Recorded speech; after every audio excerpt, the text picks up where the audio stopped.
Breaking news BRS వేసిన పిటిషన్లపై supreme court విచారణ జరుపుతోంది. ఫిరాయింపు ఎమ్మెల్యేలపై ఒక నిర్ణయానికి ఎంత టైం కావాలి అంటూ ప్రశ్నించింది. తగినంత టైం అంటే ఎంత?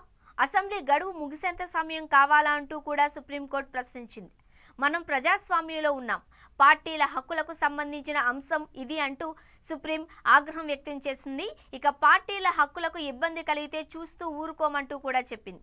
ఇక 2-3 రోజులు కావాలి అంటూ కూడా స్పీకర్ తరపున లాయర్ కోరినట్లుగా సమాచారం అందుతోంది. తదుపరి విచారణను ఈ నెల 18కి సుప్రీంకోర్టు వాయిదా వేసింది.